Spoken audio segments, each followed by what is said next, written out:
So hello everyone, today we are going about a very important topic and that is dialysis. So dialysis term तो सबने सुना ही होगा। आज हम इसे थोड़ा डेप्थ में देखेंगे actually.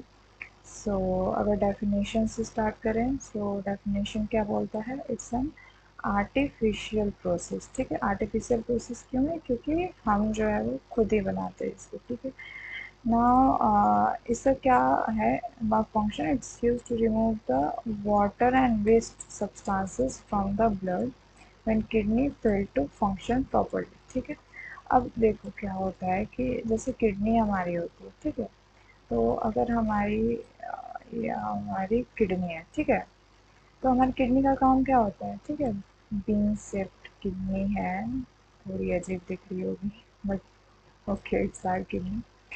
So what is the function of kidney? ये क्या करती है, जो भी हमारे ब्लड में वेस्ट मटेरियल्स होते हैं उनको ये क्या करते हैं, फिल्टर करते हैं। ठीक है, जो हमारे किडनी से होते हैं। नाउ अगर वो किडनी सही से काम नहीं कर पाते हैं तो उनका काम कौन करेगा?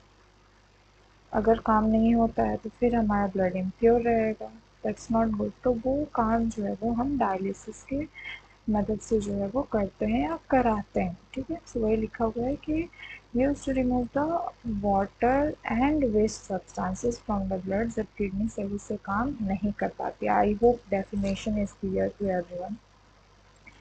नाउ हम देखते हैं अपना what is the next topic. So what is the indications? What is the indications for dialysis? अगर हम देखें तो पहला आता है रीनल फेल्यूर। ठीक है, जैसा कि मैंने बोला कि किडनी फेल होने पर ही ये जनरली प्रॉब्लम होती है। सो ये मतलब किडनी अगर काम नहीं कर पा रहा है उसमें हमारा पहला कंडीशन ये है कि अगर किडनी फेल्योर हो जाए। ठीक है, and there are so many conditions which can lead to the kidney failure. Like अगर हम बात करते हैं, अगर कोई ट्रॉमा हो गया है, ठीक है, किडनी में अगर कोई ट्रॉमा हो गया, like trauma in the form of like कैसे बोल सकते हैं, अगर सर्जरी की वजह से भी हो सकता है या कोई एक्सीडेंट हो गया उसकी वजह से भी ट्रॉमा हो सकता है।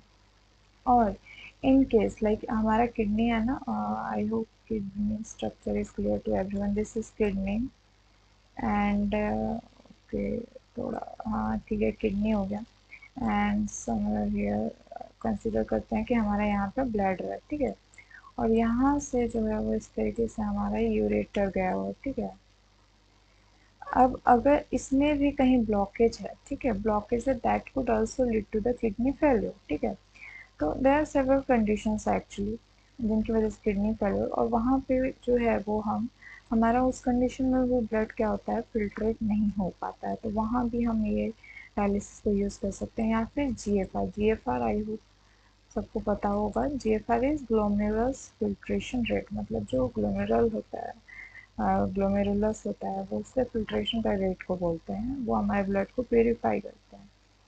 तो वो अगर लो है, मतलब हमारा ब्लड जो है वो उतना प्योरीफाई नहीं होता है, that is also not good, तो वहाँ पे भी यूज़ करना पड़ेगा। और इन केस अगर फ्लूइड ओवरलोड का कंडीशन है, कहाँ फ्लूइड ओवरलोड कंडीशन जो है वो जैसे कि अगर सिरोसिस होता है या फिर किडनी डिजीज, हार्ट फेलियर, ये सारे कंडीशंस में फ्लूइड ओवरलोड हो जाता है। और नॉर्मली तो हम डायूरेसिस देते हैं ना, like furosemide, all this things we can give, but still अगर वो सही नहीं हो रहा तो फिर हमें डायलिसिस के लिए जाना पड़ेगा। अदरवाइज इलेक्ट्रोलाइट एबनॉर्मलिटी है तो भी हम यूज़ कर सकते हैं डायलिसिस का। दिस आर बेसिकली द हमारा indications. I hope it's clear. Now talking about what is the goals of dialysis, मतलब क्यों करें डायलिसिस, क्यों करें हम, तो अभी तक समझ में आ ही गया होगा कि जो भी वेस्ट मटेरियल है उनको रिमूव करने के लिए बोलेंगे। और या फिर वही मतलब प्रोटीन जैसा होता है, प्रोटीन हम जानते हैं हमारी बॉडी के लिए बहुत अच्छा होता है, बट जो उसके एंड प्रोडक्ट्स होते हैं that is like toxic to our body, तो उस टॉक्सिक प्रोडक्ट को, एंड प्रोडक्ट को रिमूव करने के लिए हम जो है वो इस प्रोसेस का यूज़ कर सकते हैं। नाउ अगर हम और देखें तो इसके अलावा जो है वो हमारा इसके अलावा और क्या क्या हो सकता है, तो जो भी एक्स्ट्रा फ्लूइड है बॉडी में, देयर आर सेवरल कंडीशन जिनकी वजह से बॉडी में एक्स्ट्रा फ्लूइड भी एक्यूमुलेट होने लगते हैं, तो उन कंडीशंस में भी हम डायलिसिस का जो है वो यूज़ कर सकते हैं। इसके अलावा जो है वो हमारा इसके अलावा अगर सिर्फ इलेक्ट्रोलाइट का कॉन्सेंट्रेशन मेंटेन करना हमारी बॉडी में, तो वहाँ भी यूज़ कर सकते हैं।